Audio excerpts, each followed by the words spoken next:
Welcome back to the Jojitorium. You know who it is. It's Decaying with the Boys, bringing you episode 6. Thanks for tuning in. We really appreciate it that you're continuing to listen to all the episodes we put out, and I hope that you're enjoying everything. The weather's warming up, and everyone's looking forward to something to do. But do you need to find something to do? Don't worry, the boys have you covered.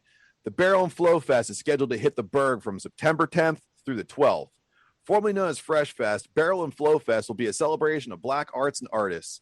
Through collective creativity of music, visual art, and culinary art, Barrel and Flow will highlight the empowerment for the Black community. This gathering has been identified as the second best beer festival in the United States by USA Today. If you want to learn more about this incredible festival and to get your tickets, head over to barrelandflow.com. And remember, this event will sell out. How's everybody doing today? Doing great, Matt. How you doing? I'm good, man. I'm recouping from my colonoscopy. It's been fun. Then I will change my response to I'm doing better than you.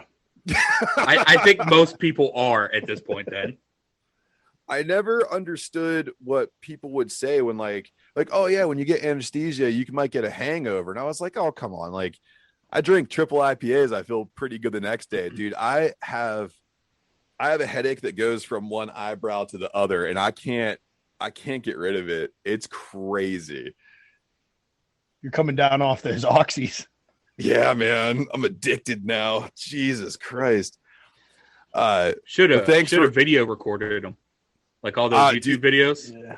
I don't know if the world could handle my linebacker ass blowing out for, I don't know. It was probably 8 hours of footage, and it was all terrible. Nobody needs to see that.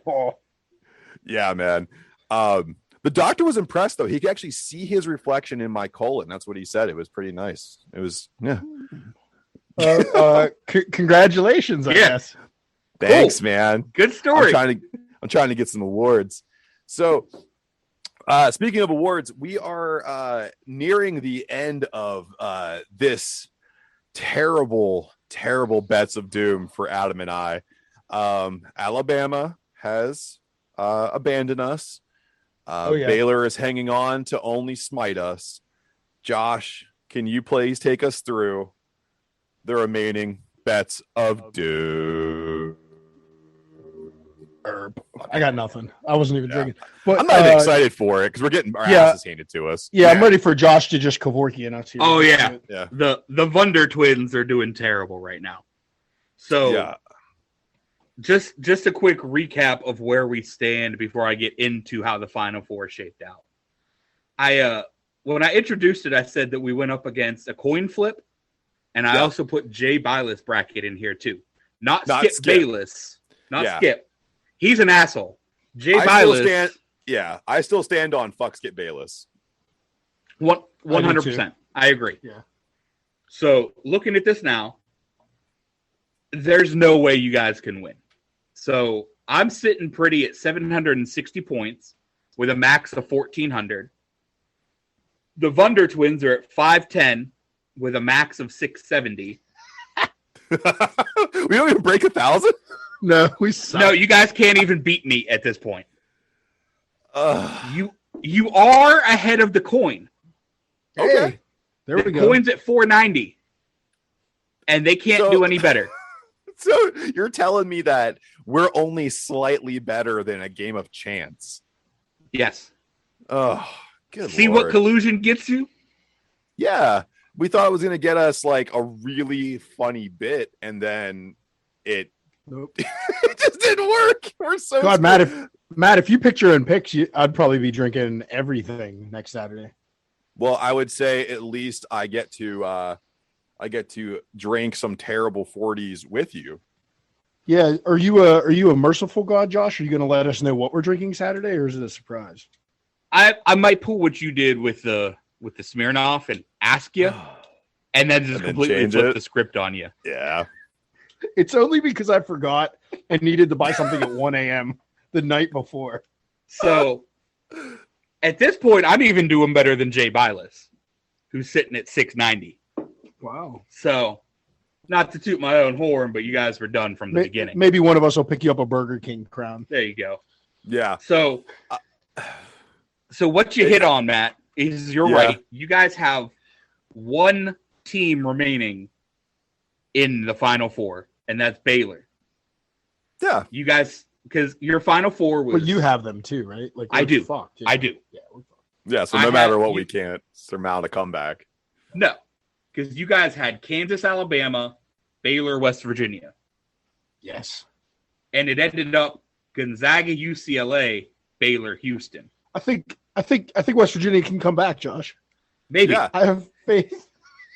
Press Burn Virginia. enough couches. Press Virginia. Press Virginia. I'm sitting pretty with God. 3 of the 4 final teams. I'm just glad it's over.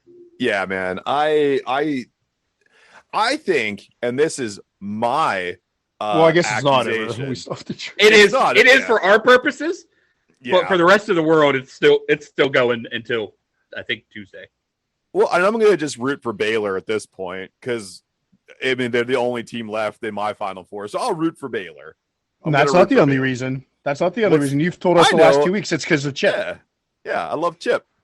Come redo my house, Chip, and don't leave it like the Property Brothers because they're dickheads. So, yeah, to recap, you guys already lost. You're drinking 40s. Prepare your livers. We'll do. Yeah.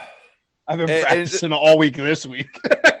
Oh, my God. So, like, the other thing, too, and I think we said it before, Josh, you're going to have to run the show. It's going to be Josh and the boys. Well, because not only that, we will have a beer tasting before the punishment too. So like we'll already be one deep before the 40s are attached. So oh no. Well, Josh, this is your moment to enter into producership and directorship and all kinds of stuff. So it's a very exciting time for you. Are you nervous? I've been preparing my whole life. and then we have to brew a beer. Well, luckily I luckily we're gonna have help on that day. Yeah. So yes. So me and your boy got this. I hope so. I'm going to have to try to sober up the entire time just to make it through the brew day. 80 ounces of anything is a murderous idea. And then to have them duct tape to my hands and I can't do anything until I drink them is going to drive me crazy. Well, yeah, that's the point of a 3-week bet. I might just have to leave my zipper down so I can pee. Just run around with your dick already flopping out. I mean, at least we don't record video. Yeah. Oh, Jesus Christ, man. Well, speaking of beers and speaking of just thick boy nonsense, thick boys can rejoice because we are about to let you guys know about the prime donuts that you need to put in your fat yum yum hole because Adam has made a new beer. Yeah, and it's using some of the best donuts you can possibly get. Adam, tell the people about it. Yeah, so on the taps as of right now, actually, while we're speaking, we just tapped it and it is ready to go. We have the Drunken Donut Jelly Donut IPA from Bash Brew. So it is a milkshake IPA that we brewed with Big Daddy's Donuts, the jelly donuts from a local shop here in Crafton. And then we hopped it with Mosaic, Huel Melon, and Sabro. And then conditioned it on a ton of vanilla beans, strawberry, and raspberry puree. So you get the whole jelly donut experience with a little hoppy back. Still tastes like a beer. It's not like a super pastry beer, but there is some sweetness. And it's one we've won awards with. So I'm excited about it this year. It's a little hoppier this season. But I'm still really excited to get it out there. So like even you IPA heads that love the hops, it's still hoppy. Come get some. And I'll tell you what, this was one of the beers that I had at one of the first festivals I attended with you that you made. And it tops any list that I could put together of home brews. It's that good of a beer. Even the changes that you made for this batch, you brought more vanilla out and the hops that you added more coconut back flavor. Yeah. I personally think it got better. Yeah, well, I should say we all brewed it together. We tried to accentuate the vanilla with the hops and with how we used the vanilla this time, and I think that did turn out really well. Oh yeah. So, surprise, surprise! In my segment this week, we're going to do a tie-in. So we did the Mount Rushmore of wrestling last episode, which is your top 4 wrestlers, which is usually what the Mount Rushmore is reserved for. It's usually in the wrestling world, but here on Decaying with the Boys, since we released the Drunken Donut this week, that big stone thing of president. Yeah. But they're I mean, that's not fun. I mean, that's where it came from. Yeah. But given that it's Drunken Donut week and we're all here and we're all thick boys and we all like donuts, we're going to do our Mount Rushmore of donuts. So the rules are going to be a lot like last week. Actually, exactly for the snake draft, we're all going in the same order. So it'll go Josh, me, Matt, then Matt, me, Josh, me, Matt, until we each have 4 of our favorite donuts. Then as a consensus between all of us, we will pick our final Mount Rushmore out of what everybody has. And I think how we did it last week worked out well. Whoever we kind of feel has the most creative Mount Rushmore can pick 2 of the final 4. Exactly.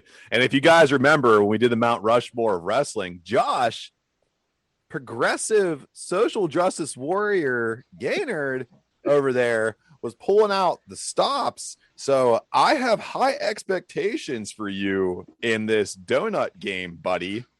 So just a couple rules that we went over in private, but I want to make it public so that people know where we're coming from. These are all going to be like very public donuts. We're not going for like little shops here in Pittsburgh. These are things you can find at, a Dunkin' Donuts, a Krispy Kreme. Almost every shop you walk in has something like one of these donuts. Yes. So real quick tie-in, Becky Lynch, hit me up. She messaged me and she said, please stop. Seth is getting jealous. That's my goal. I'll be her Saturday Night Messiah. So let me ask you this, Josh. How would you feel about it? So Becky Lynch is like, Josh, I definitely want to give you a chance here, but you definitely have to help me raise my kid.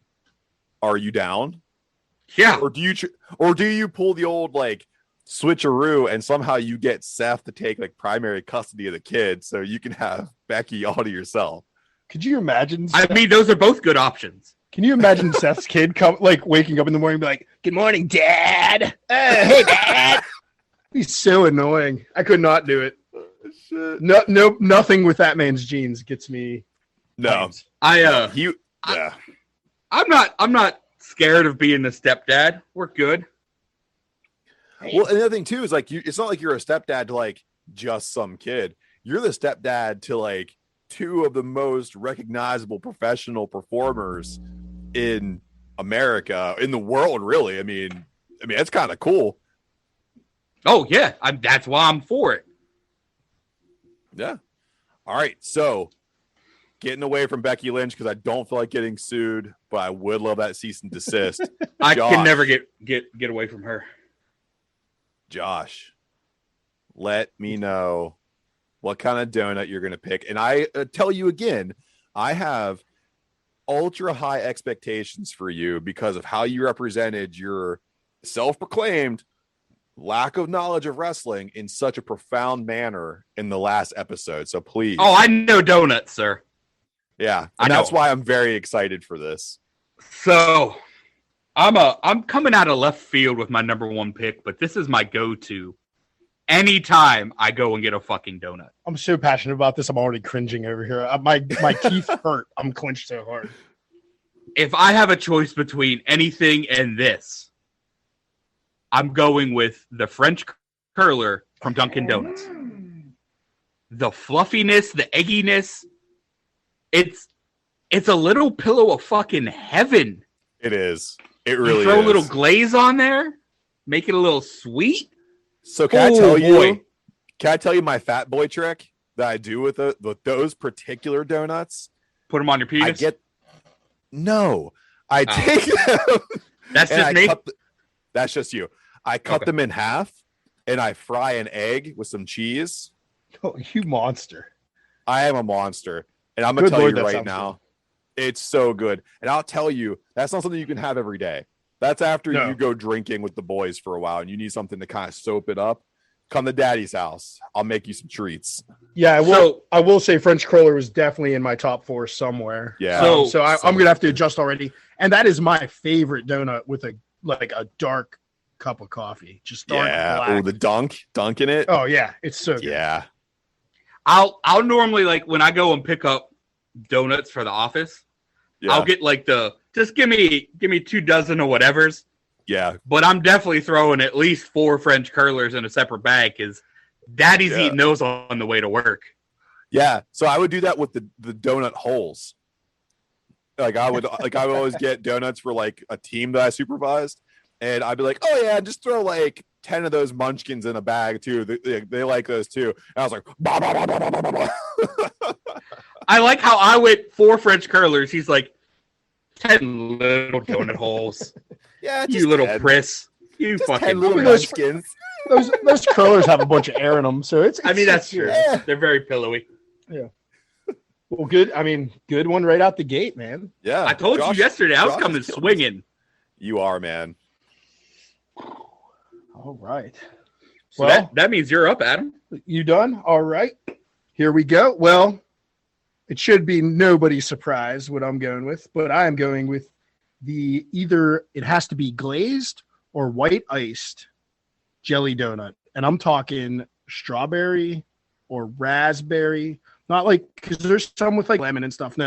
At this point, we're talking 4 donuts, though. No. It's a jelly donut, but without powdered sugar. The Yeah. jelly donut's a jelly donut. Okay. So, and there's a reason I don't like powdered sugar because It I sucks? eat them in, they taste fine, but I eat them in shame also on my way to work. You don't. Really You get quickly. the powder. And then you end up wearing it. Yeah. So I avoid the powdered sugar, but yeah, definitely jelly donut's been one of my go-tos for a long time. So that's taking my George Washington head on my Mount Rushmore. Very smart choice. I would say you guys are coming out with some classics, and I appreciate what you guys are doing. Hands down, I appreciate what you guys are doing. However, my pick, my go-to donut, to be frankly honest, and some people don't like this as much as I do, but the maple log donut, Ooh. the maple That's a log good one. donut with the buttercream frosting inside. Okay. I want- I was gonna ask for clarification whether it was filled or not.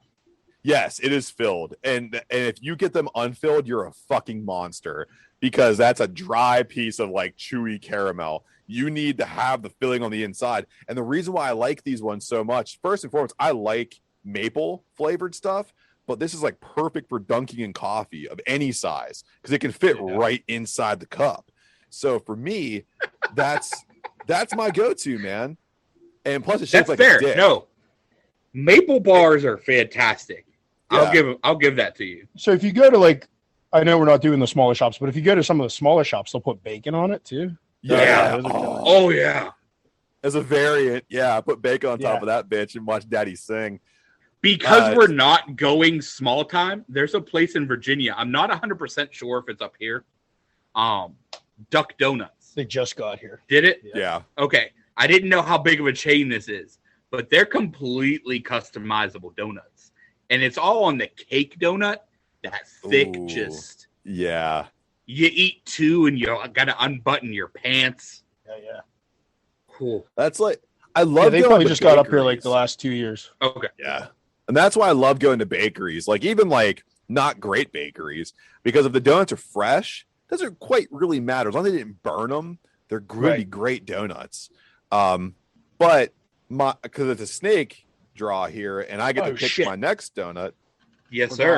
Forgot about that. I'm going to go with my second favorite. It's Bear Claw.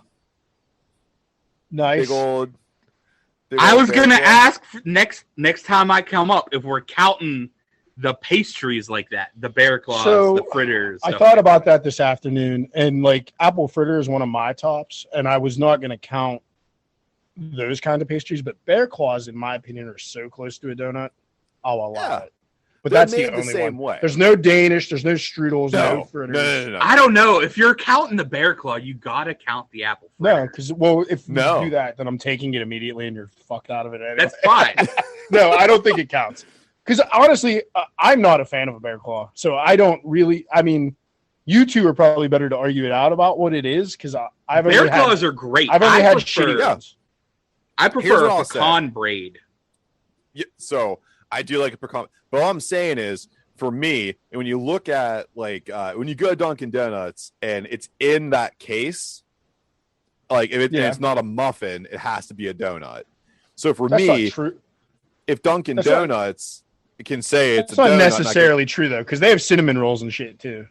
Yeah, but cinnamon rolls aren't donuts either, and you know that. Right. That's because they're called cinnamon rolls. So for me, I'm saying that like it's saying what are they called? Cinnamon rolls. So rolls.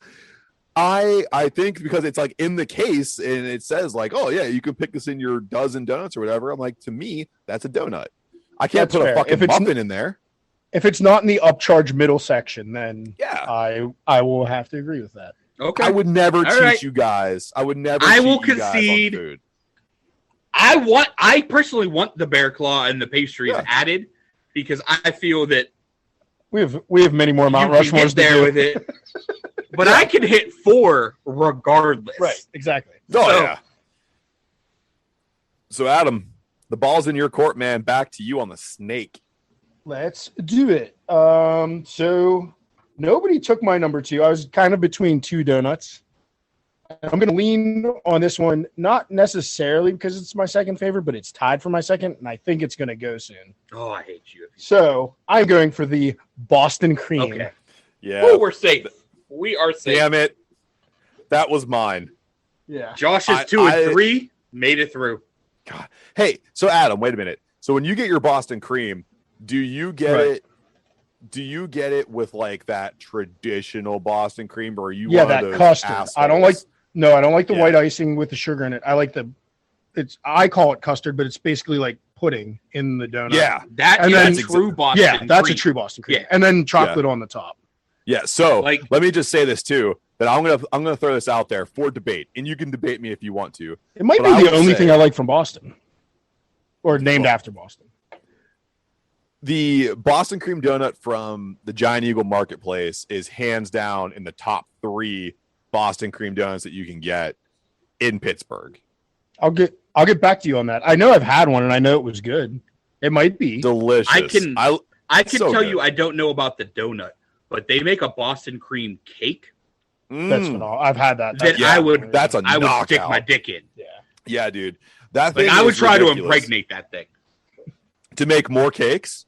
Yes. Yeah. If that's little Boston cream Joshy babies. If that's how procreation worked, I would encourage it heavily. If you could bang out more Boston cream cakes. So much like all of my Mount Rushmore of wrestling were substance abusers, both of my donuts so far are filled with a sugary liquid. Yeah. Fair. You're all about that sweet injection, baby. I was going to say, I'm apparently all into injectables. Yes. That's what we're getting. Do you have a problem? Do you need to talk after this? No. I'm a little hungry for a donut now. But I got numbers you can call, man. Just let me know. But yeah, so Boston cream is my number 2. Joshy, you're up. All right. So Boston cream was definitely on my list. We talked about that. I knew it was coming off early. I didn't have a chance because I wanted to get that French curler because it deserved that number 1 seed, that Trevor Lawrence spot. Like, it's fucking phenomenal. I knew you had 2 picks coming, so I was like, I'm going to have to take it.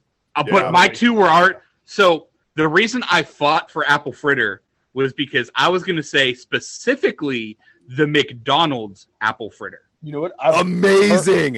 It's like the best fucking thing McDonald's does. I've heard wonderful things about their apple fritter. I have yet to have one yet. Try it. It'll change your life. It'll be weird for you because my favorite one I've ever had from like a chain place is the one from 7-Eleven. They make a great one. Really? Too. Yeah. So I'm glad you brought 7-Eleven up because my number 2 pick comes. Are you picking a fucking churro? Specifically from 7-Eleven. And you got to let me get through the backstory on this one, too, because it's pretty fucking funny. Go for it. The red velvet donut from 7-Eleven. It's got the cream cheese icing, the red velvet cake, and they sprinkle like little red velvet crumbs on the top. It's phenomenal. I'm familiar. The reason that I know I love these. I can hear your mouth is so wet right now. Your mouth is watering while you talk about it. It is. So when I lived in Virginia, I lived probably about 45 minutes away from work. So I would get up. I work an 8 to 5. I would get up probably about 7, leave my house, and stop at 7-Eleven on the way to work, get myself a coffee, and maybe a donut or two, something to eat on the way there. Red Velvet season rolls around. I end up getting 2 donuts day 1, 2 donuts day 2, and day 3, when I'm shitting, it's coming out red. I'm concerned for my life at this point because I'm not thinking that I just fucking crushed red velvet donuts. Oh, you're thinking like days. Your insides are devastated. I'm thinking that something's wrong in my tum-tum. And I'm sitting there like, oh, shit. What's happening? Do I need to go to the doctors? That same exact thing happened to me. Mommy, help. It took me down for a half a day at work. I'm just sitting there trying to work, and I'm like, fuck, what's wrong with me? Am I dying? Just the fear? Fuck. Yeah. And then it finally clicks when I go home and get gas at the 7-Eleven. I'm like, I'm so fucking stupid. Son of a bitch. I've been eating red velvet. It's that red number 5. That red number 5, baby, goes right through you. Your body can't digest red number 5. That's why it's illegal. So you know what I did to celebrate? Countries. 8 more red velvet. I got 2 more red velvet donuts. Double down. Double down, baby. I will say that same thing happened to me the last time I had a beet salad, and I got scared. Yeah. I got scared. Like, yeah, man. Your butthole puckers when that happens. You're like, what's going on? Well, mainly to not let any more blood out. Well, that too. Yeah. You start wiping, it's like you got a red crayon up your asshole. You're like, oh yeah, what's fucking happening?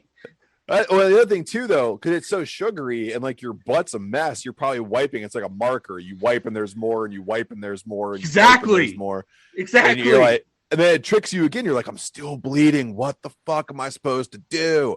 Josh, yeah, like you said, like you look and the water's all red. You're like, fuck, something's really fucking wrong here. You know what I like about you though, Josh, is that you saw that and you had panic inside of your body and you said, I have choices.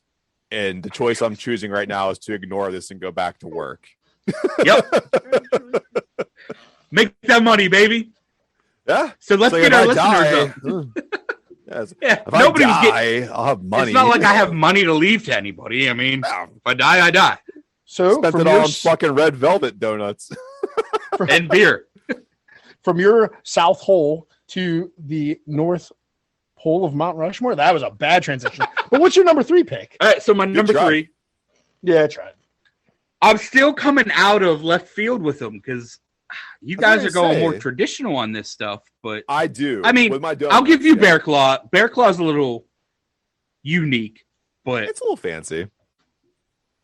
I'm going Dunkin' Donuts sour cream. Fuck. That was my next one. Jeremy. You want to talk about dunkability? It's there. You tear it off, you dunk it in, and it soaks it up, but doesn't break down. I got nothing to say.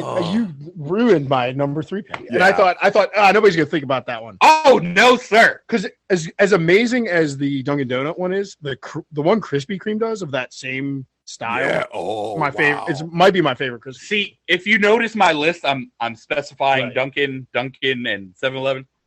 I can't eat Krispy Kremes. Why not? Something about that glaze. Yeah. Doesn't sit right with the tum-tum. Oh, imagine if they made a red velvet. Oh, my God. Oh. You want to talk about death? I would have probably actually gone to the doctors for that. That would have been it right there. Well, you would have had to because you would have passed out because your poop would have been green and red at the same time. And it would just it just wouldn't have stopped. No, yeah, you'd still be going now. There's just so much sugar in that glaze that as soon as I have one, my tum-tum's like, yep, you ate Krispy Kreme. Well, it's like you need a colostomy bag to kind of like survive the onslaught of anal punishment that you just put on yourself. I need that or dangerous. Somebody's got to stick a camera up my butthole, something like that. Shut up! It sucked. Let me say this again, real quick, before we go on to more donuts and more fun stuff. I've never been more hungry and disgusted at the same time. Yeah, when they wheeled me into this thing, it was like I was going into a utility closet, and I did the dumb thing where I was like kind of already on Twilight drugs, and I'm looking around like, oh, I wonder which one's the camera, and then I saw this thing like it looked like when the mechanic at the garage has that like thing where he can uncoil it and then like pump up your tires. Yeah, and that's what I looked at it, and I was like, I need to stop thinking about this. That's going in my ass. I passed out, and I didn't have the balls to ask anybody, like, what thing did you use to scope me? I was like, I can't handle the answer. I can't handle it. It was the one covered in poop. The one that smells really funky. Cool. Well, yeah, I mean, you're all set? Yeah. Well, that ruined my number 3 choice, but I got some. I mean, I'm a donut loving man, so I got some backups. So for my number 3 choice, I will take specifically from Dunkin' Donuts, but I also like it at other places, the blueberry cake donut glazed. That was my 4. That was my 4. Well, I don't know if they're glazed. Yeah, I think they're glazed everywhere. Yeah, well, no, glazed. They're not. So you can actually get those bare at the there's a little coffee shop down the south side of Pittsburgh. I think it's like Delaney's or Delano's or something like that. And I used to go over there. Yeah. I meant I think Dunkin' glazes them, and I think I know they glaze just about everything. Yeah. Okay. So that's gonna be my 3 spot. So what do you like? Do you like it with the vanilla glaze? Yes. Yep. Yeah. I've had it with maple at places, and that was good too. But yeah, I'm like traditional vanilla glaze and get 2 of them and just eat them. They do leave a weird. I do not like dunking them in coffee. That's the only thing. It's like I'll finish those and then I'll have my coffee because I don't like the fruitiness in my coffee. But I'm the opposite because you know me. The difference between you and I, we both love coffee to death. But I like the lighter blend coffees, while you like the darker blend coffees. So my lighter blend coffees like lead to like if I dunked like my blueberry donut there, it's not going to really ruin it. But your dark one, yeah, it would be weird for sure. Yeah. Also too, Black Forge Coffee. If you're hearing me and you get a light rose blend, sponsor us and I'll drink all of it. Thank you. So it's on me, right? Because I get these. Yeah, that's. I don't really have much to say about the blueberry. It's just a really solid 3rd choice for me, and now I really got to think on a 4. So I can tell you that you stole my 3rd with the blueberry, and then Josh stole my 4th with the sour cream. You guys are dicks. So I had to pull out the old retro card, and I say an old-fashioned classic glazed donut. The OG. From anywhere. The OG glazed donut. Because it's good in a dunk, it's good dry, it's good when they're old, it's good when it's new. The glazed donut holds up, and that glazed donut's fine with me. You can glaze it with maple, you can glaze it with anything. It's glazed donut, it's delicious. The OG glazed donut, baby. Now, there's not much debate with the glazed donut because I think everyone's had one, and they're ubiquitously accepted across the board. Now, my last donut that I've had that I enjoy, and I know nobody's picking this one because this is the one that I love, and no one's thought about this one. The pistachio donut from Dunkin' Donuts during the month of March. It is delicious. He's so specific. It only comes out in March. because I thought he was it's going for to go St. pumpkin Patrick's Day. spice. No, I'm gonna be honest, not even on my radar. That's No. goddamn right. It wasn't because you're not a man of class.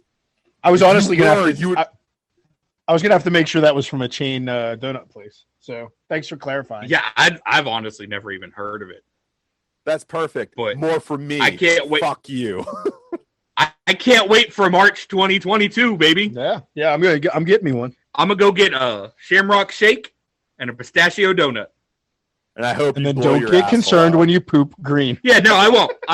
I will know what it's from this time. So Sweet. I take That's the ball. That's quite a list. I take the ball from my court, and I throw it back to you, Adam. You're on number 4. Ooh. Let's see what you come up with now. Huh? I took your pistachio donut. You were too proud to say it, and I took your pistachio donut, and you want to sit there and pretend like I'm a hipster, but you want to say it.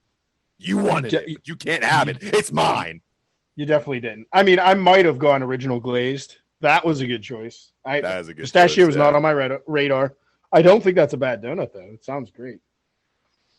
Darn it.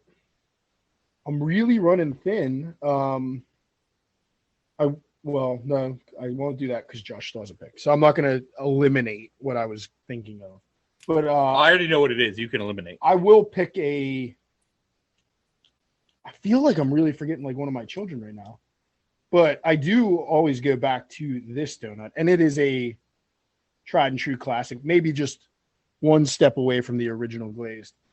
And it is the strawberry iced ring from, I mean, I know Dunkin' Donuts does it. I know 7-Eleven has it. I'm sure. A lot of Yeah. places would. And have that I one. do prefer it with sprinkles. If available, I do like, I've had it with and without sprinkles. I do like the sprinkles. But yeah, going all the way back to that, like the classic Simpsons looking donut. The one when Homer's eating a donut, it's always that pink iced ring. And so yeah, that's gonna be my number 4 spot. What's crazy too is like all these other bakeries and stuff, that's the donut they try to recreate all the time because it is so iconic. You can see it from across a room, you can see it in the bakery shelves, and just like pink frosting to me lets me know it's just gonna be a fucking banger. Like I want that. Yeah, good choice, man. That's way. You know what?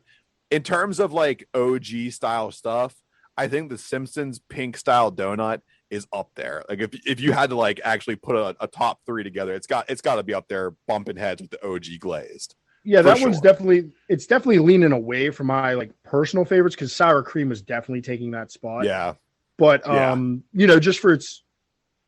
I know we're talking about food, but we're also big guys. For its iconic status, for its legacy, it's not hurting its legacy to be in my number 4 spot. No, it doesn't hurt its legacy at all. Nope. Because I will be honest, if you took my number 4, that probably would have been my step in. Really excited to see if what I was thinking is your number 4. I don't think it is. Okay. After seeing the way that you guys have been picking, I don't think my number 4 is even on your radar. And it's funny that out of the 3 of us, I'm the youngest. However, I would say I'm choosing probably the older style donuts. Aside from your red velvet, yeah. Aside from the red velvet, yeah. Yeah. And I'm picking more because Matt keeps referencing this, the dunkability aspect. Because if I'm eating a donut, I'm having some fucking coffee. I think this is what I was thinking of. My number 4, based on what's already been picked, because there's been some bangers that have already been picked, and I would definitely put in mine. But coming in at that 12 spot for me, a classic old fashioned. Oh, not what I was thinking. Just get you that cake donut, no frills, no icing, no glaze. Just see, to me that's just that cake. So you're saying no glaze? No glaze. Yeah, okay. Just a classic old fashioned. Not where I thought you were going. So where I was thinking of going, which you're right, that wasn't on my radar. It was going to be Eclair, but that's just a long Boston cream, so I didn't go with the Eclair. Yes, I was also thinking that, but I was like, you know what? It is basically just a Boston cream. Right. I think if I try it, it's going to get called out. Oh, I would have allowed it, but I just so didn't let's want to go. Let's go with my have 4B. That just fucking cake donut, man. Yeah, man. I mean, I can't disagree. Does anybody have any honorable mentions they want to throw in? I do, like just a play off of Josh's though. Sometimes you get those, especially at like a well, I guess that's more of a fried donut. But sometimes you get those fried donuts at like a Chinese buffet with just sugar. Oh, on yeah. it. Oh yeah, They're the phenomenal. Chinese Those donuts. are So pretty you know what? good. Yeah. As an honorable mention that is disqualified from the final because that's a specialty donut. That's fair. I'm going with the Chinese buffet dessert sugar donut. So if I we're like putting that this in, so much. my honorable mention, McDonald's apple fritter, baby. Okay, Yeah. we'll allow that. However, I would also say the because I haven't gone Krispy Kreme because I explained why. I will say I've had a few. I've snuck them. The glazed donuts that they do with the ring of icing in the middle of the fucking thing. Ooh, I was gonna what? say, Filled? are you talking about a Krispy Kreme? Yeah, Yeah, I've only had these like 2 or 3. With It's kind of a new chocolate thing, icing. but yeah, they're nuts. they're fantastic. But I mean, for my honorable mention, it's hands down McDonald's apple fritter. Maddie, you got one? So I do, and it is one that's like on the fringe. And I was gonna say a beignet. Oh yeah, so Okay. we all went fringe. Yeah, I think because I didn't know if that was considered really a donut. It's made in a similar fashion, but it comes with like dunking sauce usually. Right. And I've had some good beignets, man. And I don't know if it could fit on my top 4, but if someone were to like throw a flag in there and let me put it in there, it could easily sneak into my top 4 because beignets are so delicious. Yeah, those are good. Yeah, I probably would have DQ'd you on that one. Yeah, for sure. I would have probably DQ'd myself. I mean, beignets are like French artistry, like Creole style, Louisiana, just goodness. It's so niche, and it's not a donut, but it's made kind of the same way. I love them, man. I can't help it. So we have a very unique and eclectic list of donuts here that we can pick. An amazing top 4, but I think for terms of who has the most eclectic list for themselves, I think I have to give it back to Josh again. I was kind of leaning that way too. Yeah, French Because color, red velvet, sour cream, old fashioned. Those are not donuts I thought Josh was going to pick. I don't want to be the guy that picks myself, so I would definitely throw it towards Matt, specifically for the pistachio donut pick. See, I'm not gonna pick myself either, but it's simple for me because you stole 2 of my 4. Yeah. So Same. I'm picking you as well. And Yeah. Matt didn't. Maple Log was a sub in for me, and so was original glazed, of course. But Matt didn't really take like the French cruller and the sour cream were in my. That was my 3. Yeah. Okay. So Yeah. Well, yeah, I accept this honor, guys. Yeah, so I can you will be able to pick Josh. you will be able to pick the last head on Mount Rushmore. But Yes. and the first. So go ahead. Yeah. So I'm sticking true. Number one in your hearts, number 1 in your lives. That French curler. Oh man, we got French on a national monument here in America. The French have come. It's and it's good. What if we just called it a freedom curler? Yeah, I was gonna say they already got our fries and our bread. Take my Yeah, Star freedom Spangled fries. Ding Dong. So Adam, Good number choice. 2.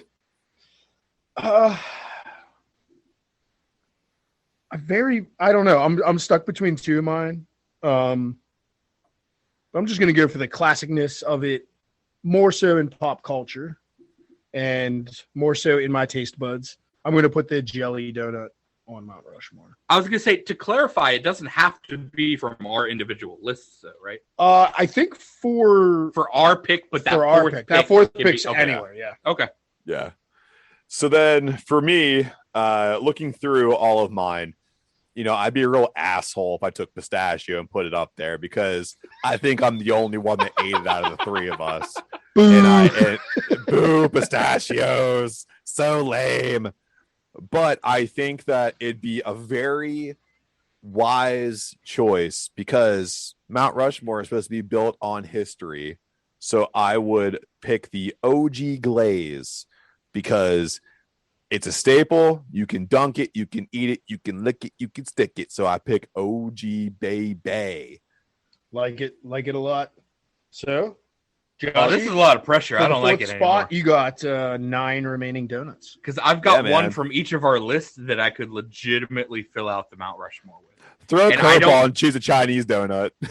I don't think that anybody would be upset with any of the picks. I don't think so either, except for pistachio.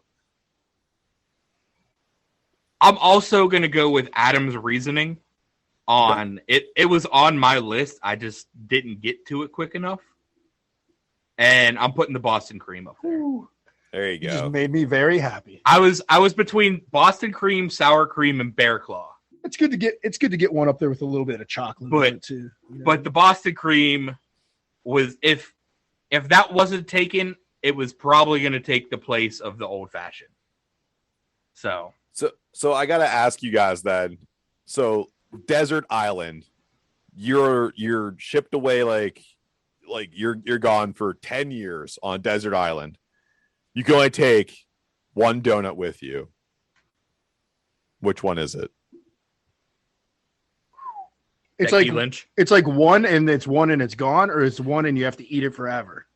It's one, and it's what That's you eat every day for 10 years. Okay, that's an important clarification. Becky Lynch. Yes. Becky Lynch is not a donut, Josh. Stop. It's I'll actually blaze surprising because it wasn't on my list. I feel like I would get sick of a jelly donut or a Boston cream or the blueberry, but I would never get sick of the sour cream. I would definitely take that sour cream donut every day. Yep. Yeah, Josh? So, for survivability purposes, Yes. it'd be the sour cream. Okay. I really want the French curler every goddamn day, but at the end of the day, it's just air. Like I'm not getting much You're of not that. Maybe I'm thinking 2 Bear Grylls with this. I thought you were Like- going to say pistachio because it has healthy fats. No. I know I've been dieting, but maybe I'm getting too like I could drink my own pee with this kind of thing. Oh, Jesus, man. But What if wait. So like you know how like you do like donuts and coffee, but the only hot drink you can get is your own hot piss. So like you're like peeing in a cup so you can dunk your donut in your piss. I mean you've gotta boil it first. Bear Grylls showed me how. Bear Grylls also stayed in a hotel that was on the other side of everything that he ever slept in. That's fine. I could be naked and afraid. That man just liked the taste of his own pee. That's all it was. He tricked everyone to paying him in money to watch him drink his own fetish. That's all it was, man. He just indulged in his fetish. We all paid him millions of dollars. And that's fine. But for that purpose, for survivability, I have to pick the sour cream because it's gonna put more in me than what the French curler was. It's going to stick to your ribs. A little bit. Yeah. So for the same thing, so Josh, you're choosing survivability, and I kind of err on the same side of survivability. That's why I'm picking the jelly donut, only because you can split it open and separate the jelly from the donut. So if you get so sick of the jelly, you can have just the donut, and then you can use the jelly. You can like cook it down. Maybe you can water it down and make like a juice out of it. So I'm Make thinking, a wine out of it. oh yeah, dude, we can ferment it and keep it going. I get some of that jailhouse hooch. Yeah, man, that could work out. You know I didn't what? even think of that. That's actually fair. Reinforcing my choices here for jelly donut. Yeah, I can make some booze out of that thing. I've been working the brewery long enough. I know what the fuck I'm doing. You can just pee in it. Oh god. That's not how booze.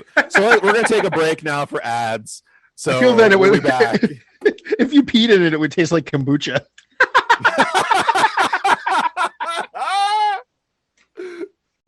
Welcome back.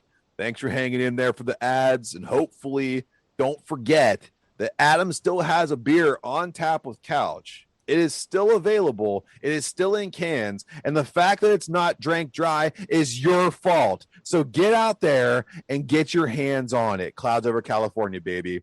Clap it up. I still want Becky Lynch to hit me up. Clouds over California in your mouth is going to happen faster than Becky Lynch talking to you. So we are recording this a couple of days after April Fool's Day. And of course, in the same hacky stupid way that companies like to partake in April Fool's Day, a bunch of companies came out with their idea of how to trick the masses into thinking they've put out some product that you would use, or maybe you're like, oh, I would never do that. And the arguments on Instagram and Twitter, it was entertaining for me. So what I did for you guys is I went out there and I found a couple of these April Fool's products, quote unquote products, that I thought you guys would love. So who likes mac and cheese? Fucking everybody does. I do. Yeah. So would you also like the sweet velvety smell of liquid gold all over your body in the form of a body lotion? No thanks. I'd like it in my mouth. So not as a body lotion and in my mouth. Velveeta thought that you would really like it as a body lotion in this terrible attempt to, quote unquote, fool people into thinking that they've teamed up with some kind of skincare company to bring you a delicious shells and cheese version of a very therapeutic skin cream. Unless I can hit that little tab and put it into my mac and cheese, I don't give a shit about that. You're not fooling me. I'm fat. I'll eat mac and cheese out of anything, but I'm not rubbing it on my skin. For a big company, that just seems lazy. It was lazy. Oh, yeah.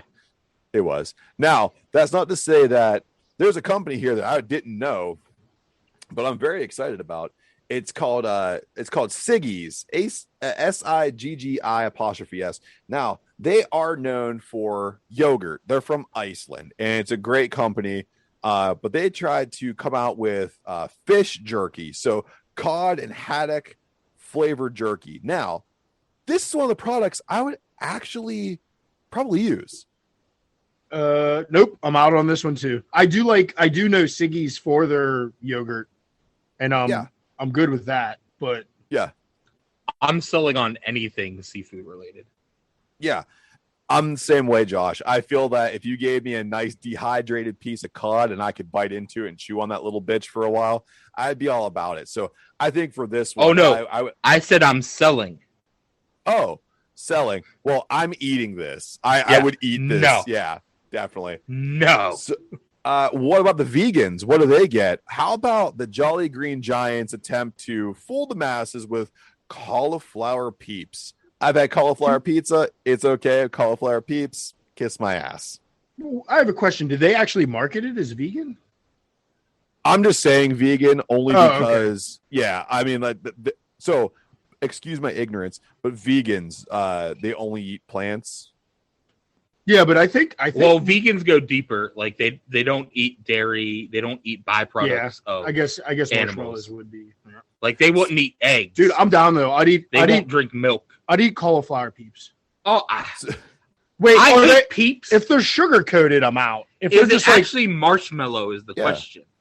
Well, no, they're supposed to be. They're supposed to be like peeps, so like same texture, but they're supposed to taste like. So like a cauliflower boneless wing. But no, in peep form, yeah. No, actual marshmallow tasting like cauliflower. No, it'd be cauliflower. Yes, you couldn't have marshmallow because it's vegan. Well, I don't know. These vegans are crazy, man. Who knows? They might have come up with a vegan style marshmallow. I mean, it's an important point. I mean, either way, no. If it's coated in sugar, I'm out. That sugar is nasty. So no, out. Okay, well, if you can't enjoy that vegan treat, what about Chosen Foods guacamole toothpaste? I'm in. You're in. Oh, I'm totally in. I love guac. I'm out. Yeah, you're out. It better only on the toothpaste factor because I'm a big minty guy. I like to feel the freshness. Like, I mean, I'd eat the tube of guacamole toothpaste on chips, and then I'd brush my teeth with my Crest. And that's why I go the same route. I'd be like, oh yeah, here's guacamole toothpaste, and I have a taco right here. And I go right on my taco and just eat that bad boy. Dude, guacamole, it would stay longer, right? Yeah. Well, and guacamole toothpaste would be like great after you're like out having a bunch of beers and you come home and you like don't want to shove a minty thing in your mouth. It's like, oh yeah, I'm just gonna hit that guac toothpaste before bed. Could you imagine the morning breath the next day though? You just smell like Oh, old fucking avocados. Horrendous. So speaking of smelling horrendous, Farmer's Dog is a nationally renowned candle making company, and they came out with a candle that smells like dog shit, and it's appropriately named Number 2. As a dog lover, Adam, and formerly Josh, would you guys like to have Give us back the dog, bitch. Would you like a candle that smells like dog poo? No. The only thing I don't like about my dog is his poop. So I would not like that concentrated into a smell. I make my house smell bad enough already. I don't need a candle to do it for me. I just smelt it not too long ago. I agree. So I'm out on a shit smelling candle, but I'm gonna reverse this real quick on you. Okay. Who is it? Gwyneth Paltrow, I think, Goop does that candle line. Yeah. It's called Pussy. Yeah. It's supposed to be like the scent of a her vagina, right? fucking herd vag. Yeah. But at the same time, didn't that one of those things like catch on fire or something? Didn't it like blow up? I was gonna say it's a candle. It's supposed to catch on fire. No, I mean like it like blazed on, not like it like the wick caught up. I mean like the whole thing caught up. Like they put kerosene in it. Oh, I have Something no like idea. that. Yeah. Well, Mom, maybe you can listen to the next episode. Sorry. Yeah. Sorry, Peg. See ya. So on to something that I would probably actually eat. So Burger King tried out their whole new sourdough burger line, which, by the way, I've had a sourdough burger and it's a treat. However, the one that I wouldn't eat, of course, because it makes no logical sense, is the mini milkshakes on sourdough. That doesn't make any sense. It's cold. It's hot. It's a mush town. And why the fuck do they have to be mini? Like you could just put a full size milkshake on some fucking bread too.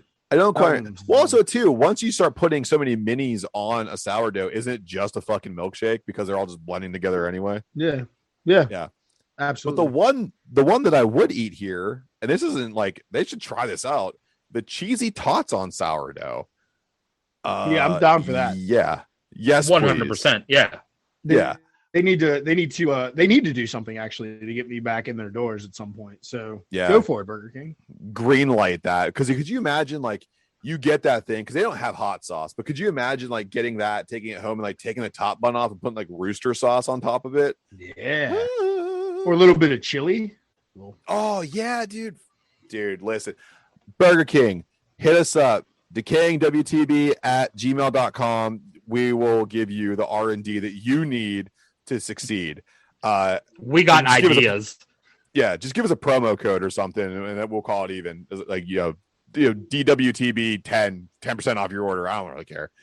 Whatever. We have a better chance of that than Becky Lynch ever getting back to us. Yeah, it's definitely what we need to do.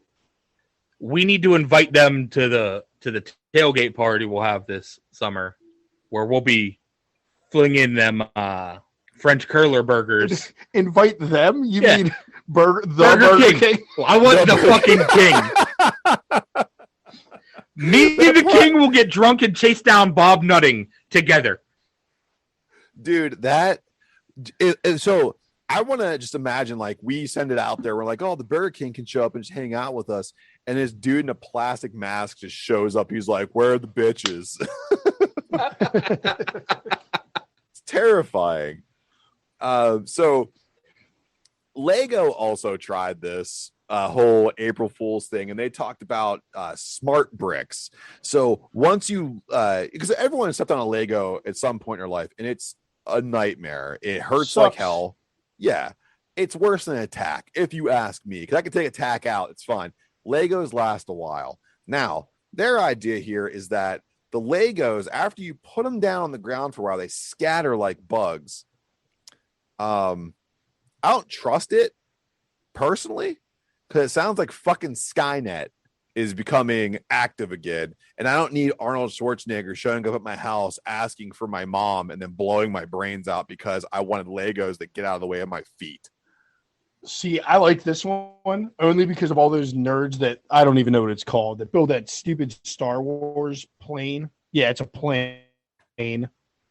and they put all their hours into building their little Lego things, and then they go take a pee break, and the whole thing scatters and shatters, and then they cry. I freaking love it. By playing, I don't like what you're doing. Death Star. Is it the Millennium Fucknin? Oh, that little triangle. No, Stop it. Millennium Falcon. No, the big one. Stop it. What's the big one that looks like a crab? Falcon. The Millennium Falcon. Stop your shit. Not the big circle with the hole. No, that's the one hole that will destroy the whole fucking thing. Plot twist. What the fuck were they? Oh, God damn it! Yeah, Spielberg. I'd love for it to shotgun Spielberg. I'd love for it to scatter. I like it. What? Just for the adult Lego collectors. Josh, I feel bad for Lucas. You're right, Lucas. Yeah, fuck him too. It's Spielberg. Shotgun them both. If Steven Spielberg wrote Star Wars, then I want to see that. The Snyder cut. I want to see the Spielberg cut because it might be better. I don't know. Ron Howard introducing. You know what? I'd watch the Spielberg cut because I bet you E.T. comes in.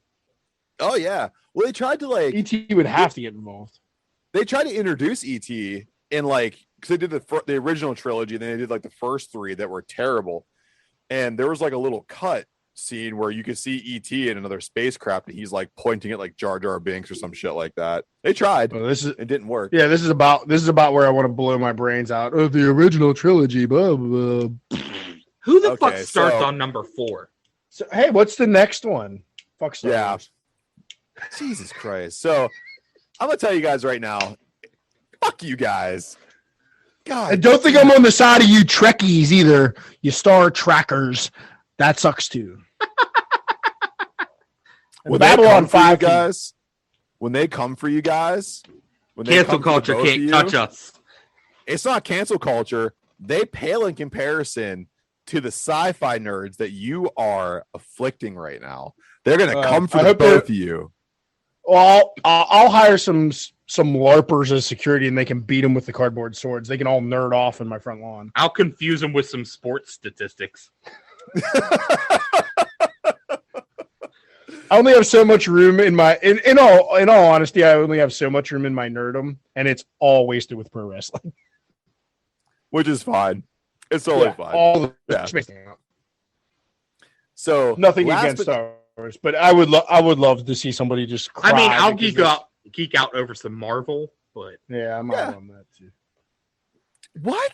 Okay. Go ahead. I knew this about him, though. I knew this about him. This is going to turn into a me versus Adam thing, and I don't want to do that right now. Well, I want to do it. I want to do it when you're here in person, though. Good, keep going. Yeah, down the road here, I might do a me versus Adam thing, because I feel like we have enough. Even though we're best friends, I feel like we have enough differences where we could probably go for a while. And we defend our differences. It's to the death. Yeah. It's kind of nice. It's fun that you don't give up. I like that about you. Oh no, I'll die on whatever hill I'm on. Yeah, I like that all or nothing thinking you bring to every single conversation we have about things you don't like. Yeah, it's very healthy. It's very healthy. That's why we're both on blood pressure medication. Yeah, exactly. So the last thing that I saw, and actually something I actually would think I might actually enjoy, is the Bud Light pizza flavored seltzer, because anything pizza flavored has been awesome. Name one thing pizza flavored that didn't work out. No, I'd definitely give it a try. Pizza flavored combos are the best. They're the bomb, dude. Yeah, man. So speaking of that, have you ever taken pizza flavored combos and crushed them up and put them in your chili? Not until the next time I make chili. Yeah, I'm definitely doing exactly. That. It's gonna blow your mind, dude. It's something else. So just to wrap this all up, I want to let you guys know, I don't know if you guys remember, are you guys familiar with the tactical clothing company 511? Yeah, I buy their shoes those are my gym shoes, my go-to gym shoes. When I buy gym shoes. Great company. They do a lot of great work. I have a lot of their gear as well. So quite a few years ago, they made a April Fool's joke about a tactical kilt. And it caught so much traction that it actually became a real thing. And around this time of year, every year, they do a small limited press of them. Yep. So I was wondering, of all the things we talked about here, what's the one thing you guys would pick to actually like stand for and see if you could get it to actually be in real production? So I've actually seen 2 of those tactical kilts in like the last 2 weeks. Yeah. That being said, I can't pull it off, so I'm not picking. Well, and that actually exists, so that doesn't count anyway. I would go with the Lego Smart Bricks. That's what I would go for. Cool. Just Josh? not on Star Wars. No, I wanted it on Star Wars because I wanted to scatter and ruin their lives. It can disassemble itself. It's like, it took me purely 20 hours and it disassembles itself. I don't want it for any benefit of myself. I want it to like disappoint and depress other people. So I think the Burger King thing is going to be everybody's pick that's listening. So I'm going to go outside the box on that. I'm actually a seltzer fan. Yeah. I like a good seltzer. I've had the Bud Light seltzers too. When I was in Virginia, I would go to Hooters and watch some football, and they always had the bucket deals on the Bud Light seltzers. You know who wasn't there? Star Wars fans. Anybody wasn't there. I was always there by myself. Oh, just there drinking fucking mango Bud Light seltzers all by myself. All right, now I can't defend you anymore. Yeah. Look, the bucket deal got me every time. It was either try that Yingling light fucking calorie shit. Oh, the flight. Yeah. Not bad. Or the Bud Light Mango. So I always went Bud Light Mango. And it's not a bad seltzer. Yeah, I used to stop and get a roadie, and it was usually a truly wild berry. You got to drink something, so I understand. But, well, yeah, I mean, I could have gone with a pitcher, but if I'm saving money, go Bud Light seltzers and be good to drive to the bar afterwards. I would actually fuck with a pizza seltzer. Oh, yeah, I'd try it. I'd definitely give that a try. That would probably be my number 2 spot. So I'm going to go with yours? the Farmer's Dog candle. I knew he was going poop candle. It smells like poop. And not for myself. What I want to do is I want to like take the label off and I want to bring it to people's house and put it like on their candle warmer, like at parties, and it is like constantly make reference like your house kind of smells.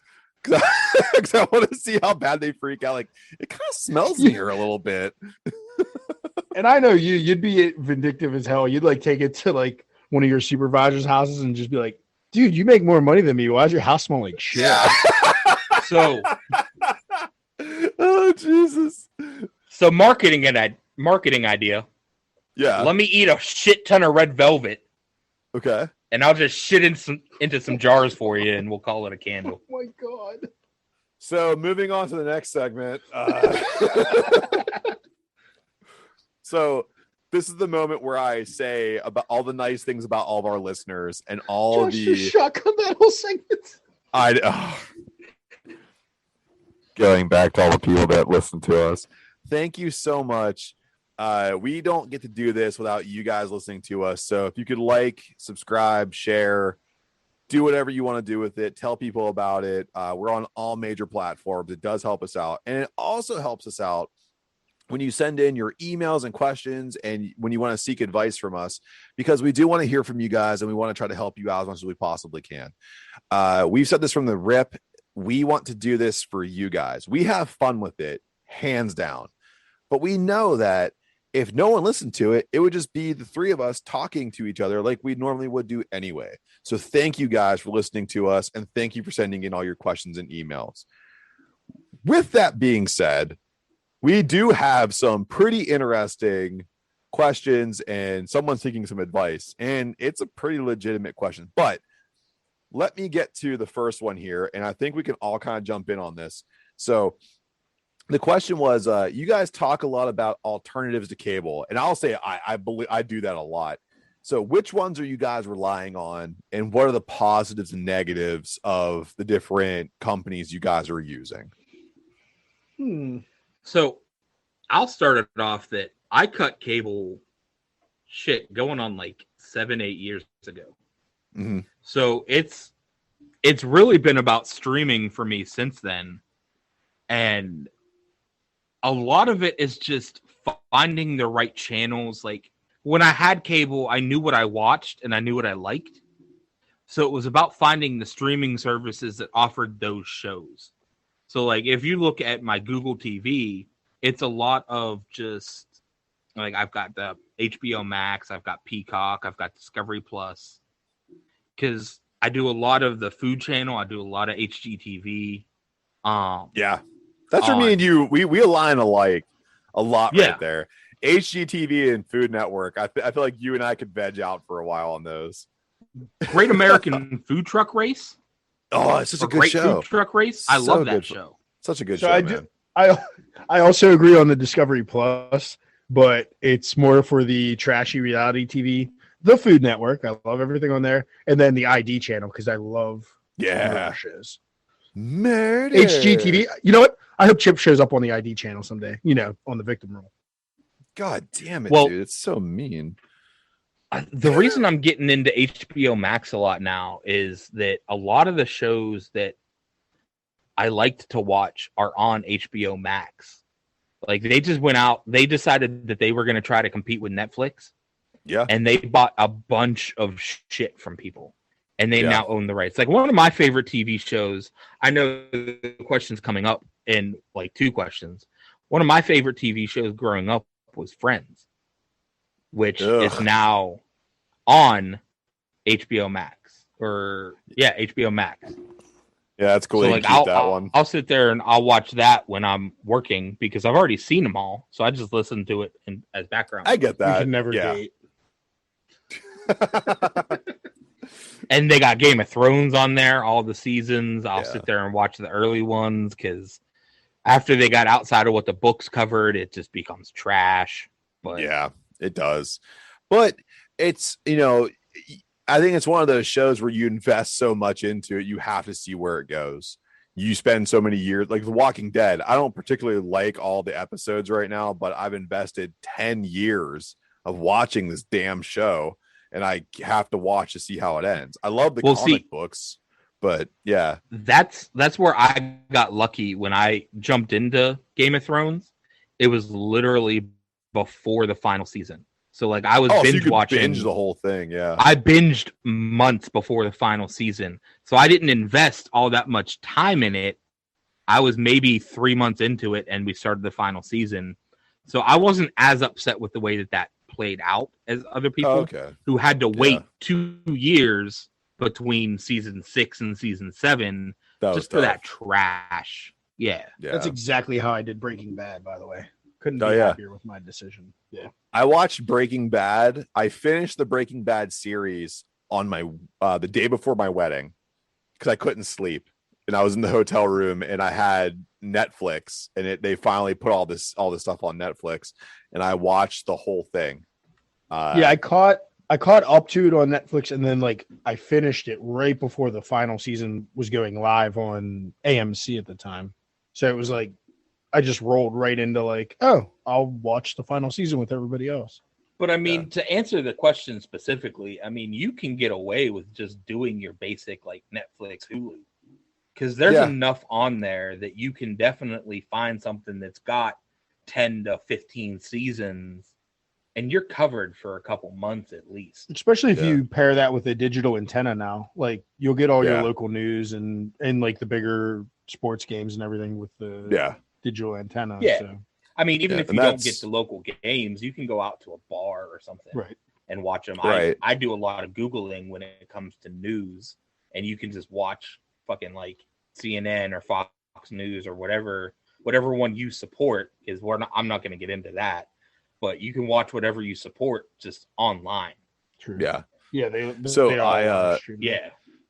So for me, I rely heavily on some staple programs in my house. So Sling, I was on Hulu Live and I got rid of it and went back to Sling.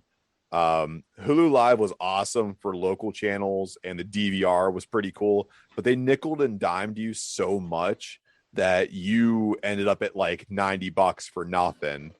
When I went back to Sling, I pay like $70 a month and I have more channels. I had the same amount of DVR space. I just lose out on local channels. Now, I do have Amazon Fire Sticks on everything. So I get all my local news without issue because Amazon went through the whole process of like buying up the streams for local networks. So I can watch CBS News without problem.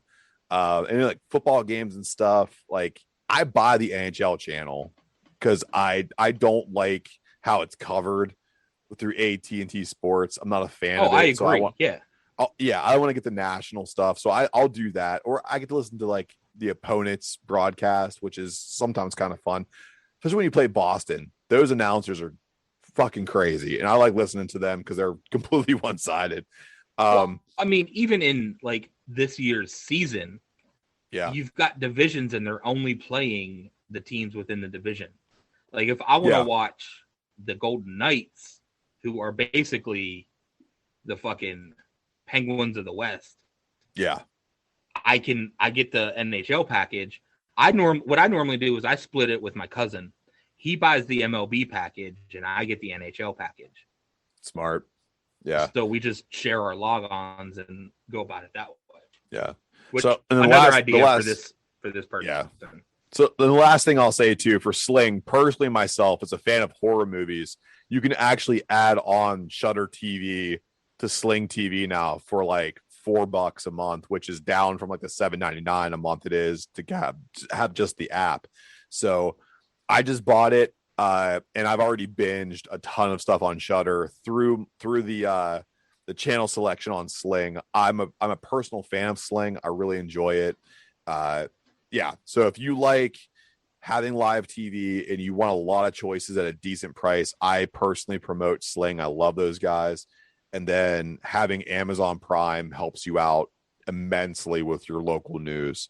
And then of course Netflix is a staple in everyone's home, and it should be, because those guys they just spend money. They just bought all the Knives Out series. So Knives Out 2 and 3 are going to be just Netflix exclusives, and everyone's reprising their roles. It's going to be incredible because Knives Out was a fantastic movie, and I want to see what they do next. So it's going to be pretty cool. So I think you got a wealth of ideas here. Yeah.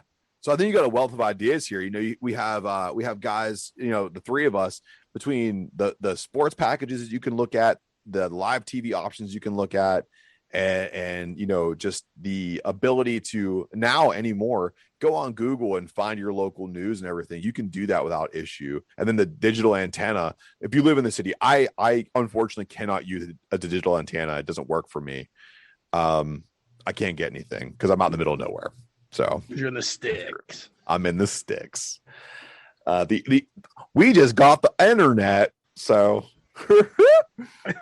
all right, next question. So they want to know, what was your favorite childhood TV shows? Also, this listener now believes they also had a chance with Topanga after seeing what they described as the great value version of Bob Saget in Jensen Karp. I'm a steal the mic here from Adam for a second before he goes on his rant. The floor is yours. So, I mean, favorite childhood shows. I'm going classic. Like, Are You Afraid of the Dark? I loved the TGIF lineup with The Boy Meets World.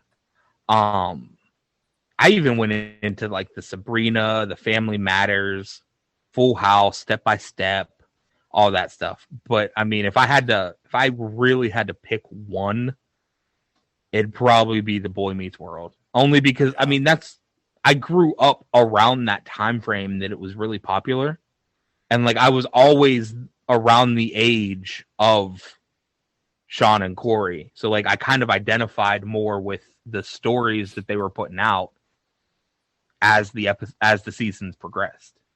Yeah. And I can agree with that. Yeah. Fucking Topanga. I mean, yeah. She was everybody's childhood crush. Until Angela came on, and then I was like, Topanga, move out of the way, because Angela's here. I was still about Topanga. She had that cake. Nah, dude, but I will say, when Rachel came, Rachel changed my mind.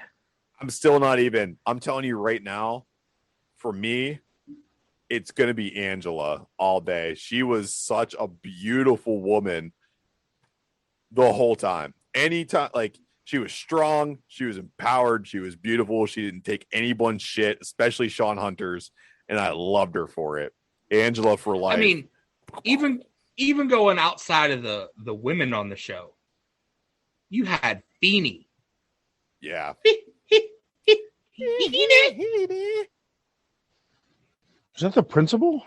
Yeah, well, the teacher. Or the teacher, turned or the principal, then a college turned professor. college fucking professor.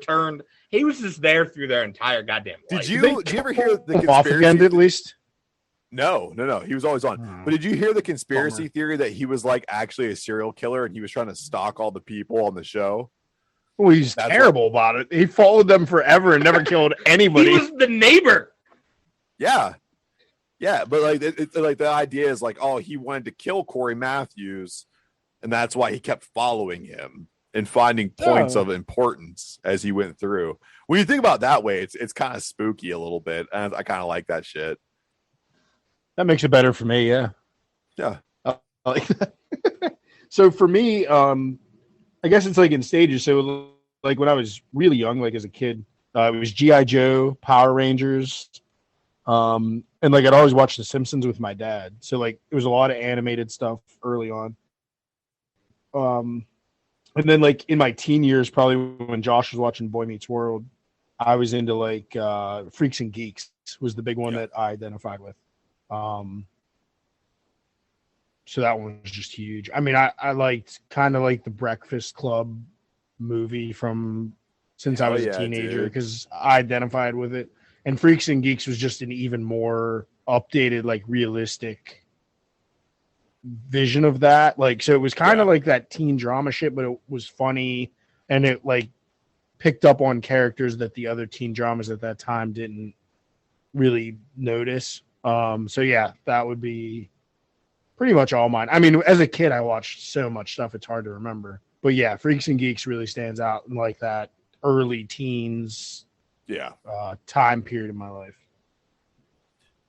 So for me personally, the shows that I can remember not being able to get enough of was like Dexter's Laboratory was my jam. I really enjoyed that one. And then of course like the Powder Puff Girls, like really enjoyed them too. But once I started getting a little older, because I had a sister, of course, she sucked me into the Dawson's Creek phase, and I watched Dawson's Creek a ton because James Vanderbeek's the man. So I watched. I thought you're going Sabrina the Teenage Witch for sure. No. I did like TGIF. Like I like the shows that were on there, but like the CW actually had some pretty cool shows on it. And I remember Dawson's Creek being like the one thing we would try to get home for to watch. And then of course, like at the same time, I'm watching like Monday Night Raw and Sunday Night Heat and all that stuff like through WWF. And but I think my hands down favorite show when I was a kid, because it actually freaked me out, was Are You Afraid of the Dark? There were some episodes on there. Yeah, it was like one of the freakiest things I could see as a kid.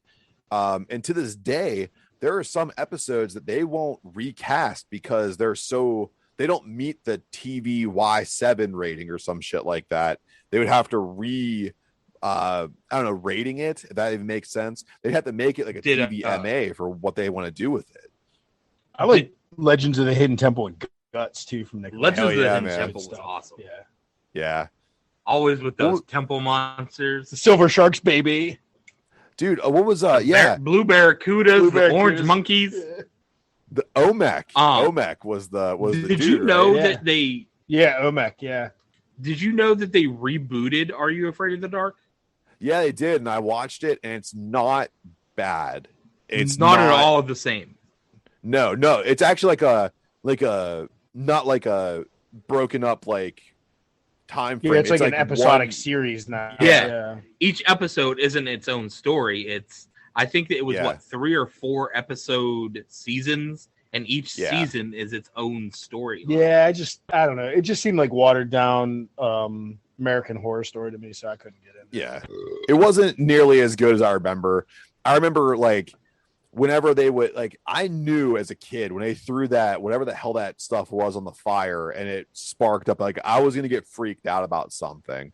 And I didn't have that. Of course, I'm 35 now, so I'm not going to have that same feeling, but there wasn't like as much mystery or like magic or even like horror sense to what they were doing with the new ones. It was very predictable. When I thought like the older ones from Nickelodeon were, they were very well written. And I think they actually had some like stalwart horror icons like work on the special effects and stuff. And that really shines through. Yeah. I miss that. I miss that a lot. Like the dedication to production that goes with those kind of things. Like Salute Your Shorts was another one too that had the same thing. It was kind of like we're going to work really hard to make these. Each episode was really good. And I don't think we have that anymore. Now it's like cookie cutter, like stamp. What was the crappy version of Salute Your Shorts? Oh, Hey Dude. Hey Dude sucked. Yeah, it's terrible. The I only thing I know they were all dressed like cowboys. Yeah. The only thing I remember from Hey Dude is Danny. Danny was the best. Danny was the only redeeming thing on that show. Yeah. And then Zeke the plumber. Because Zeke the plumber was dope as shit. Was that Hey Dude or was that Salute Your Shorts though? That was Hey Dude. Hey Dude was Zeke the plumber. Okay. Yeah. Then I agree. Yeah. I thought that was Salute Your Shorts for some reason. That was so good. Yeah. Because that was pure slasher horror at its most teen rom best, whatever you could say. So yeah.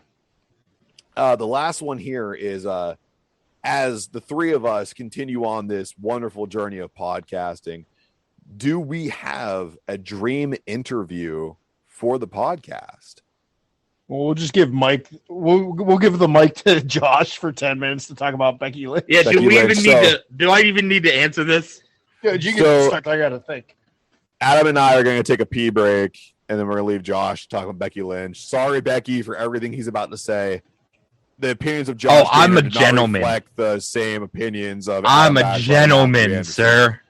That's questionable.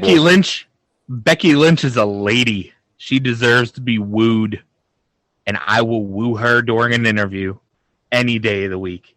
Bring her on, Becky Lynch. Say hi. I'd love to have you. Pick your brain about the current WWE storyline. I won't even hit on you during the interview. I just want a hello. That's questionable. What a promise. No, I can stick to it, sir, because I just want a hello. That's it. It would make my life. When we post this, I'm definitely putting hashtag Becky Lynch all over everything. So is that legitimately your dream interview for this podcast, for the forum that we have and the things that we talk about? Honestly, because we go heavy on wrestling too, outside of my Becky Lynch love, I honestly would love to have her on. Like, all joking aside, yeah, I think that it would be a fantastic interview because we're knowledgeable enough in the industry to ask the questions that need to be asked, but her personality could shine through in each question. Our shitty questions. Yeah. I'm sure she deals with that all the time. Oh, no doubt. Yeah. She's a fucking professional. She can manage. I would love to actually have her on. Now, attainable interviews, I mean, I would go with some of the people that we speak to on a daily basis. It's a dream interview, so it's not so like. I mean, okay, so dream interview, I would go Becky, but attainable, I would do something like Ashley from Black Forge, or even get First Sip on here. Okay. That would be cool. Yeah, I'd love to talk to Dennis. I think it'd be a great time. Yeah, but definitely dream would be Becky Lynch. Okay. Here's Adam with wanting to interview Jensen Karp.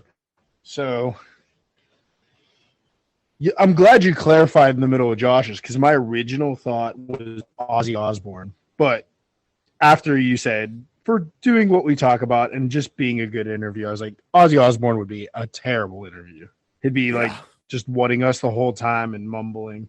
So I switched it up, and I was thinking like about big head brewers I'd want to talk to. And I was like, you know what? That's not fun for the podcast either. So my choice is Amigo the Devil. is my dream interview. Ooh. I think he would work well in every segment we did. Danny! And it would be fun to pick his brain. And he's a Yeah. musician I like. So yeah, I just kind of I literally thought of that 30 seconds ago. So that's my a pick. great answer. You know what? And that's such a phenomenal answer. And I feel like you zapped my brain for even. So for those who don't know who Amigo the Devil is, if you don't know what he is and what his music is, you need to do yourself a favor and go check him out. Google him, Spotify him, whatever it takes. He's grouped in with murder folk, so it's folk music, but it's very macabre. It's very serial killer latent. But it's beautiful music. I mean, don't let that turn you off. He's a great singer-songwriter. So if you listen to that and then you can watch some of his stuff, I personally recommend watching him sing Wrecking Ball by Miley Cyrus on his Instagram to let you know, like, that's his personality. And he kills it too. So Jesus Christ, what a great answer, man. Yeah, and I was like thinking like, head brewers that like started from the bottom and like grew into something great. Like they're pretty dry. Like I don't think that'll work. Like Amigo has a good sense of humor and everything. But for if I can do a local one real quick, since Josh already took Dennis, Guy, and Sammy, I will take Bobby Nacho as an interview someday. I think he would work really well in our format. You're taking all of my he already stuff. fits in the group, so Yeah. He could easily sneak on this show and be the fourth guy in this podcast, and no one would notice. He fits us so well. Yeah. Speaking of which, I don't know if he listens or not, but get well soon, buddy. I know he had a procedure, I think, to get his gallbladder out. So, but I saw he came out of surgery fine. So hopefully you recover quick, man. Also, he was like fucking with the nurses, like in a nice way. He was being very playful. Of course. It's good to see he keeps his sense of humor about him. So yeah, Bobby Nacho, if you listen to this, buddy, like we love you, buddy. Get better, and I hope everything goes smoothly. So in terms of like a dream interview for me, I would really like to go the route of comedian, because I really enjoy it. I love stand-up comedy, and I think too what we do. I didn't even think of that lane. Yeah, and I think too in terms of what we do, having someone that could play really well with us and like kind of improv with the stuff that we do. I'd love to have Todd Glass on this show. I think having Todd Glass, he is such a go with the flow, lovely person, great comedian. His podcast is a true inspiration to me to do what we do here, because when he gets a group of guys together, it's like, hey man, he'll put 10 people in a small room to do his podcast, and he gets everyone to improv together. And it's some of the funniest shit I can listen to. And his podcasts are like 3 hours long. I'll listen to all 3 hours. Like he just goes and goes and goes. And just like Amigo the Devil, if you don't know who Todd Glass is, go Google him, find out, because the Todd Glass show is incredible. Love that guy. So I would love to have him on. That's not the lane I thought you were even going to go down either. I thought you were going to go with like Bert Kreischer or something, but Todd Glass would be phenomenal. And I mean, even if we were all hungover that day, you could just ask him like 3 questions and lay out, and he'll just carry the show. Yeah. He's a brilliant comedic mind, and he just knows how to, he carries his own podcast for the most part. I mean, but he brings people on. Like he had Chris Farron on, who's traditionally a musician, and he had Chris Farron basically leading a podcast only with Todd Glass, yes-anding everything that Chris was saying. It was pretty incredible. So I would like to have him on for sure. Yeah, and I've seen him do like the typical, like, kind of shticky morning AM radio interviews, and you can tell like the DJ is expecting him to be on for 20 minutes to promote his thing and get out, and he just keeps them there for like an hour and a half and just like keeps going, keeps it entertaining. He's an amazing comedian, and just it has great charisma about him that I think that's a great choice. Yeah, thank you. I appreciate those applause. Now, in terms of a local person, yes. In terms of a local person, that's kind of tough. But what I would really like to do, if I could get a local person that is very influential to everything and kind of controversial, it kind of borders on someone who would be kind of a dream podcast interview. You've but already I still got think, me on the podcast. Yeah. But if I couldn't get Josh, I would like to get Juju Smith-Schuster. I want to get Juju because he's very polarizing right now. There's it's so crazy. There's a divide right in the middle. People who are like, fuck your TikTok stuff. And the other people who are like, he's living his life. He's building his brand. He's making money. I'd love to have him on. And I would like to have him on if he was completely uncensored. If he would just say exactly what he wants. Yep. Go for it. I agree with that one too. Perfect.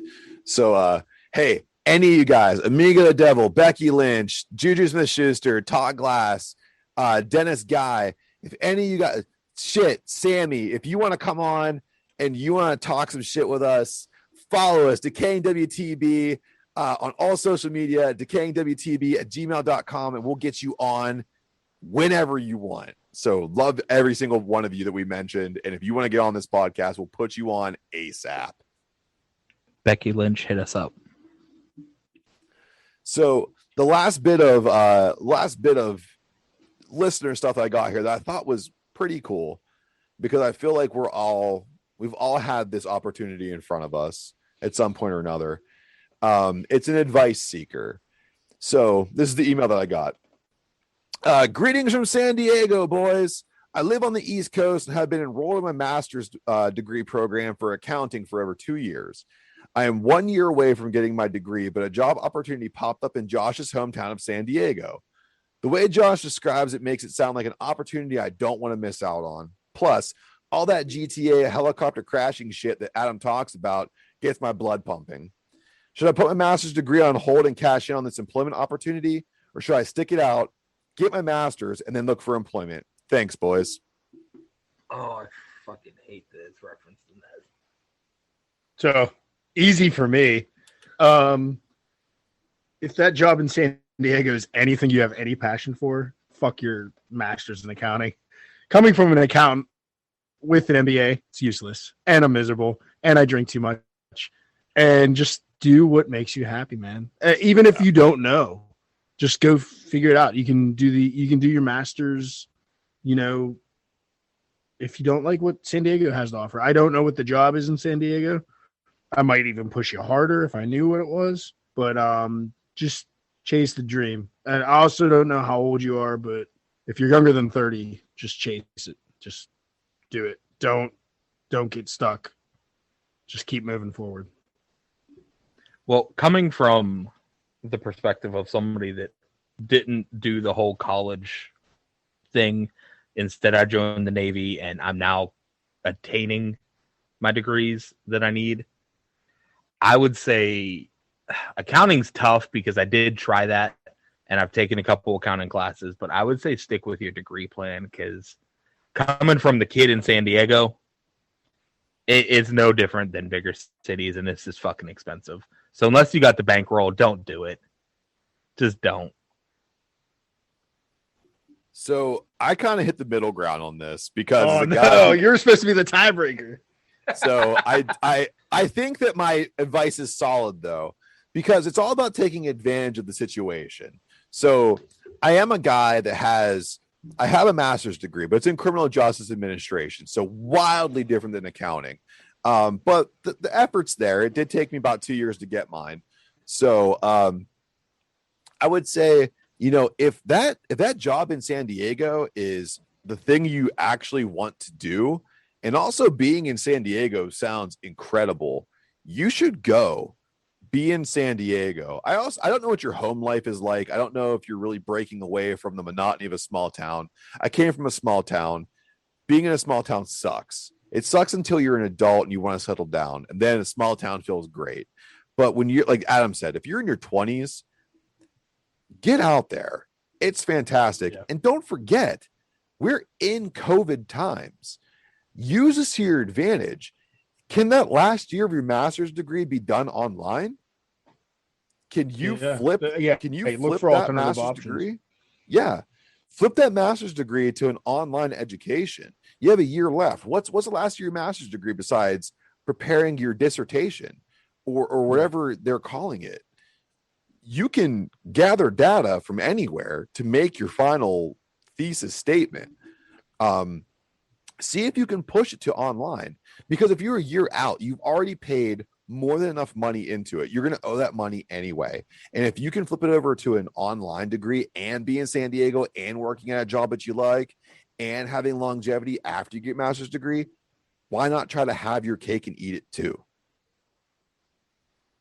Yeah, it's all coming, from each of us from past experiences. So, I mean, you know what you want to do, and if the San Diego job is going to get you there, go for it. I mean, if you're 25 and single, no family, no kids, go for it. If you're 45 and you got 3 kids in Podunk nowhere, sorry, man. Yeah, you're going to be an accountant. Sorry. Yeah. But coming from somebody who's riddled with regret over his career choices, just if you can at all, chase the dream. Yeah. Well, and that's not to say like I'm trying to talk somebody out of chasing their dream, because if you want to go, like travel wherever the hell you want. Go fucking live in Zimbabwe if that's your dream. That's fine. Knowing what I know about San Diego, it's got the allure from being outside of it, but once you're there, it's honestly not like, it's just like any big city. So, and this man lived there for years. But if you do go, hit me up on the side, because I will let you know all the strip clubs to hit where you get the happy endings. And that's exactly how long Josh stayed in San Diego, is to know how many strip clubs could give you the Deshaun Watson treatment. So the last thing I can say is, yes, you need to chase down the things that you love. You need to be comfortable in your own skin. I think that 3 guys that are sitting here in our 30s talking on a podcast can tell you that we have regrets in how we kind of went about our business, because now we're all into some things that we love and we wish we would have known that back then. So if you could build something that you love off the foundation of our mistakes, then I encourage you to do that. Build the house you always wanted off the foundation of the things that we fucked up on, and live in it guilt-free. And the other thing too is, if you go to San Diego and it doesn't fucking work, you're still doing the thing that you wanted to do at the time, and it's fine. You can screw up now. Like Adam said, you can't screw up when you're in your 40s and you have a family, because when you screw up for everybody. Right now you're screwing up for yourself. So go make mistakes. As my uncle would say way back when, scrape your knees and make some memories. So go ahead and do it and see what happens. And that's exactly what I was going to say. Like, now's the time. If you're younger, now's the time to really find your niche. Figure out what you're passionate about and chase that dream. Like, it doesn't matter where it'll lead you. Just do it. Yeah. A sunset in San Diego on a risk sounds a hell of a lot better than a sunrise in Pittsburgh on a safe bet. Amen. So, speaking of things that we love and things that we're passionate about, Adam, can you please tell the people from the Jojitorium and the Brew Lab what is on tap? Yes, sir. So number 1, I don't know how long it's been up there, but we still have some Kicking Kitty Porter left until I get onto it tonight after this podcast. So it's coming in at 7.4%. That's our Mocha Porter. Then we have the Tuckered Stop Peanut Butter Stop that's barely remaining. We probably have like a 6-pack left at 7.5 ABV. We have the Here's Looking at You Kid Twinkie Cream Ale at 4.4%. And then going on tap tonight and tasting great is the Drunken Donut Jelly Donut IPA at 6.4%. And then we will next up is Jojitorium. I would say in about 2 weeks from when you hear this. And shortly after that, we will have a hoppy Pilsner on that we have not named yet. Wonderful. Thanks, Adam. So don't forget too, guys, when you come through the brew lab, you can ask for another one of those wonderful Decaying with the Boys stickers to go along with your order. So if you take those out and there and you're putting them on your car or out there in the public, take a picture of it, send it our way. We want to make sure that we have a small army building up in case we want to take over something. So I want to know who the hell's out there and actually listening to us. And that lets you guys know that you need to like, subscribe, and share us to everybody that you know. Force your family to listen to us. Tie them down to chairs this Easter and say, you're listening to this. We have 6 episodes now. So you have a whole day of fun. You can celebrate Zombie Jesus while listening to Decaying with the Boys. With that being said, I want to wish everybody who's listening to this a very happy Easter. I hope that this holiday season brings you some fun and you get to hang out with your family and nothing goes wrong, hopefully, for once. Happy Zombie Jesus Day, everybody. Happy Zombie Jesus Day. Happy Easter, everybody. Yeah. And if you guys want to know what's going on in the Brew Lab, please follow Adam at @bash_brew on Instagram and on Facebook. Don't forget to check us out here on the podcast at Decaying WTB on all social media. And if you want to keep getting that advice or just ask us some questions or to get some guidance on anything, we're decayingwtb@gmail.com. Thank you again for listening to us. And until next time, cheers.